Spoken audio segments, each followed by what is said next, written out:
Hey guys, welcome back to Greywolf TV. We are on Bly Manor, episode 6. The last one was a Hannah focused episode, which was very fractured and all over the place, but it's showing us loads of scenes that we hadn't seen before, that she was seeing from like a third person sort of view. It's really weird, but she is definitely dead.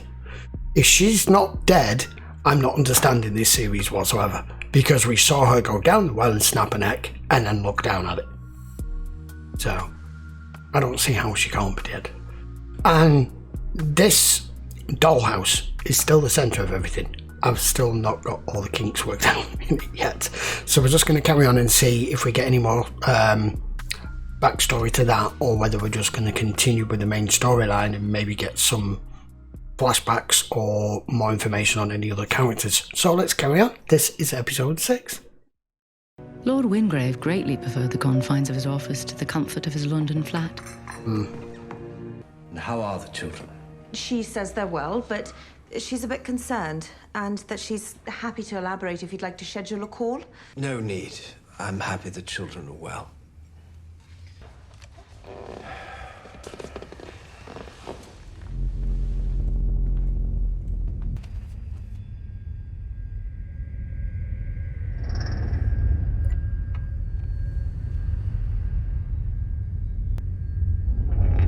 What? What's that evil grin? What the hell's going on here? Charlotte! Charlotte! Too late? You're on time. I'm on time. Yeah, she's close, but not yet. Thank God for that.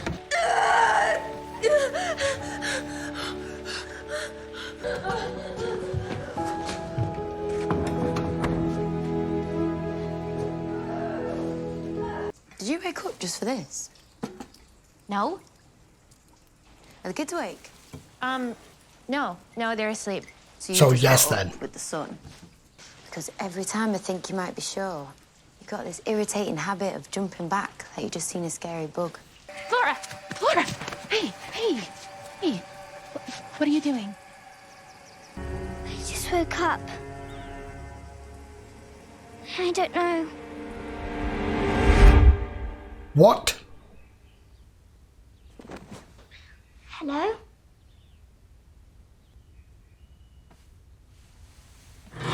Arse. There's someone in my room. A little boy. Miles? For God's sake. It's not Miles. It's not. Hello, Flora. What are you doing here? What are you I doing here? didn't drive back to the city last night. Uncle Henry slept over. In one of the guest rooms. If there is a little boy, and you're the only one who can see him, perhaps he'd like to be your friend. There's something wrong with him. His face isn't finished. Isn't finished. He doesn't even have a mouth. I suppose it's because I'm too old. Isn't it? What? Yes, I expect that's it. I feel like I should be littler. Well, you should be 5 years old, in fact. You were 5 years old when this happened. And then I start to realise it. And I'll be over as soon as I... Wake up. Wake up. Yeah. Wake up. Hey. This is weird. Hey. Well, it looked like you fainted. But, are you okay now? Said Flora's been sleepwalking? And she's all right? I'm not sure. If she's all right, that's all. If she isn't? If she isn't, then why isn't she calling a bloody doctor? What's this then? Hi. You're back. I am. Just for a bit. Flew in last night, last flight out of Glasgow. I'm sure the children are beyond thrilled to see you. How did you know? Know what? That I was back. Well, I've answered my own question, actually, in the time That we've been talking. You're a terrible liar. Don't know why I bother explaining myself to you. You know everything. Oh, she's likely asleep by now. The calls are spooking them. You know it. It's him on the phone. Every time you send out a notice of death, The world where you can pretend your brother's still alive gets a little bit smaller. Ever since Charlotte and Dominic went on that blasted trip, I suppose none of them came back. I mean, Charlotte and Dominic, obviously, but neither did Henry, if I'm honest. Mum was Louise. Dad was Dennis. Dennis met Louise when she was 18. Dad starts working in a coal mine. It's more money. And Louise, well, Louise is home with the kids. She's basically a kid herself. Kid with 2 kids and a husband 600 metres down. So she does what kids do. She plays. While she did whatever she could to feel alive. All that death, that dark, powdery death is all over his face. Not a branch, not a flower in his world. And when he finally climbs out of that grave, finally climbs back to the land of the living, they laugh at him. They laugh because the whole town knows that the new baby, my little brother Mikey, isn't his. Louise, on the other hand, call a spade, and they call my mum a whore.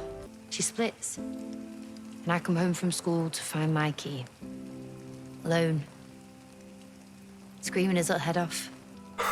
Social services gets involved and we split up. Dad did his best. He spent so long underground, he didn't know what to do with a kid, let alone 3 kids.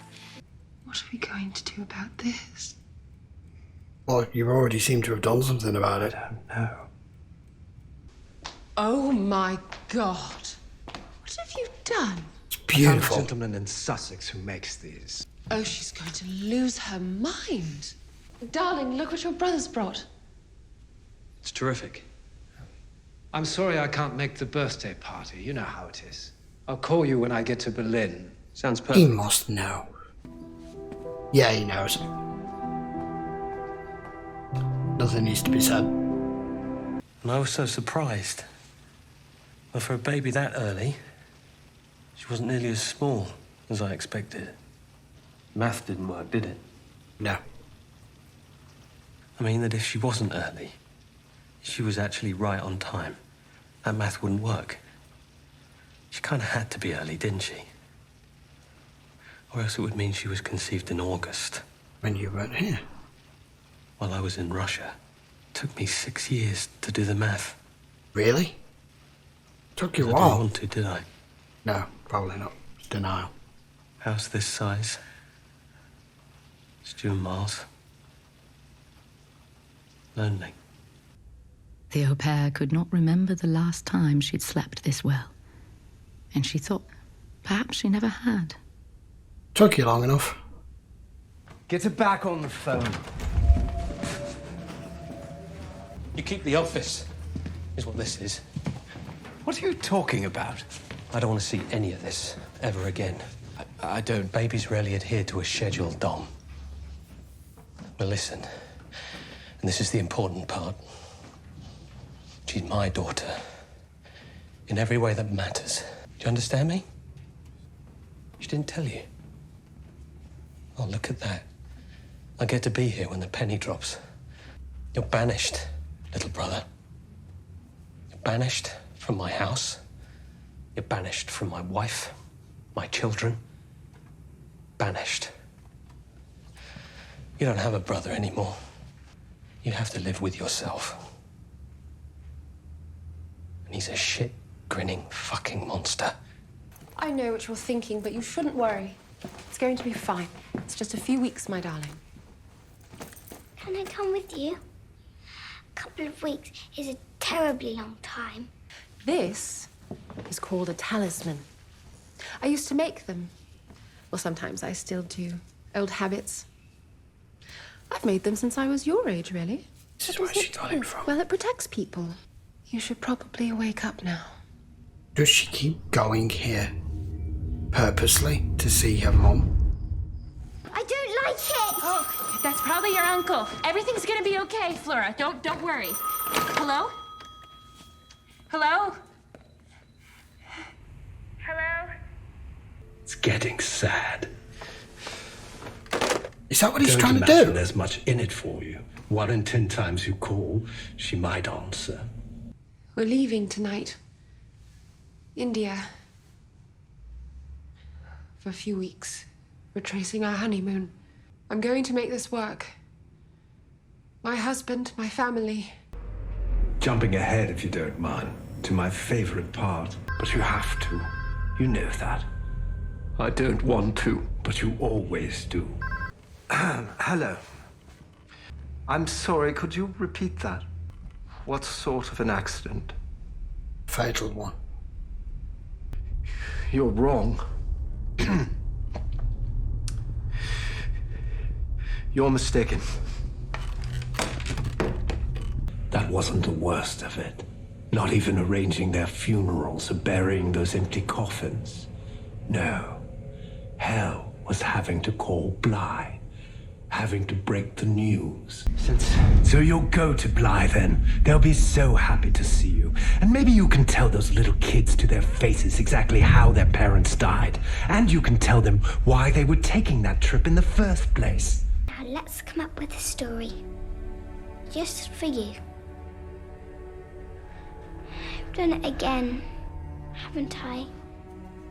I'm tucked away again in another memory. Why do you keep doing this to me? Just tell me. Why do you keep pushing me aside, Miss Jessel? Stop hiding from me. I want to talk to you. I'm tired of being tucked away. I'm tired of forgetting things, and I'm tired of acting strange. And of Miles acting strange. Miles is perfectly splendid, except when he isn't. Isn't splendid? Isn't Miles. Flora?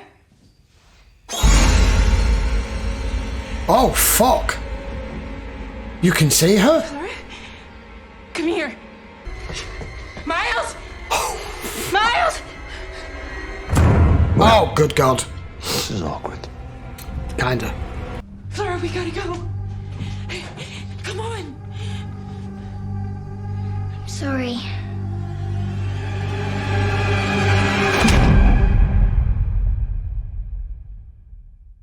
That was a very weird episode. Right, so episode 6. We find out a lot more backstory as to just exactly what was going on back then. And it was, we'd got him moving back and forward, and we'd got her moving back and forward, and her saying she's stuck in the past, but she's aware of it, that she is 5 years old in most of these memories. And I can't work out whether she's completely in control of it, or it's the old nanny that's doing it. And Henry, my God.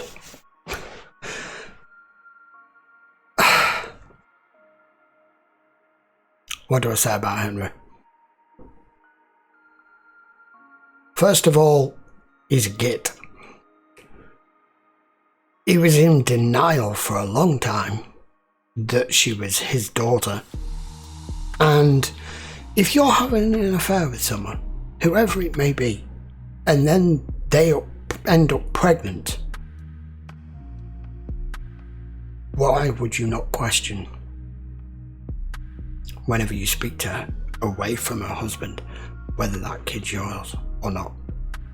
Especially around these circumstances where he knew that the husband was away in Russia at the time. It doesn't take a genius to do that kind of math to work out she got pregnant while he was away and you were the one who was there comforting her. So when his brother actually confronted him in the office and said, "Oh, the penny's just dropped." Really? It took you 6 years for the penny to drop? 5 years? And even for the husband, for him, the husband I think has a little bit more of an excuse of more of a denial than his brother, Henry, because he just didn't want to see. That was just blatant ignoring the facts that are in front of you until you did the math. and her giving him this story that she was really, really early. So he said it's at least 2 months out, so that had to be that she had to be 7 months old when she was born. And we all know if you're born when you're 7 months old, that's severely premature, which she wasn't. So he should have known instantly, but maybe he's just been in denial for all that time. I can't remember if the series itself has told us how they died in India, what the actual accident was. If it has, and I've forgotten, please put it down in the comments because I can't remember. So he basically cut him off, banished him, took everything. When you can keep the office even though you have nothing to do with any of this other business or anything anymore. And it's him making all these stupid phone calls, hoping one day at some point she might pick the phone up. Because his is that his alter ego? Or is that the ghost of his brother with his face? Tell me. Because it could be taken either way. But that was a very strange episode. And they're all strange. I really liked the scene with Dani and the gardener, whose name I also can't remember. That whole history she gave us of her family and her life was dark, concise, graphic, sad, all wrapped up in one, and it was done beautifully. And using the moonflower as a reference was quite elegant, the way that she did it, to be able to not drag it out and you know, she's talking to, in effect, her girlfriend here who she's interested in. Not to go into too much detail, that was enough. So she comes from a massively broken home, and now I understand why a girl at her age is so into gardening. It was from prison. So there's more and more coming out, but I still don't know just exactly who is left alive in this house and who isn't. I don't know whether she is stuck in the past with her memories, or whether she's flicking to and from her being 5 and 8, because she's not here anymore either. I don't know. We've got dead people walking around all over the place acting like nothing's happening, including Hannah. So weird. So weird. Right, that was episode 6. Be back for episode 7 next. If you're not already subscribed to the channel, guys, by all means hit the subscribe button. If you enjoyed the video, give it a thumbs up, post your comments down below, and I will see you for that next episode very soon. We'll be available on Patreon as always, link will be in the description, and I will see you for the next one. Take care.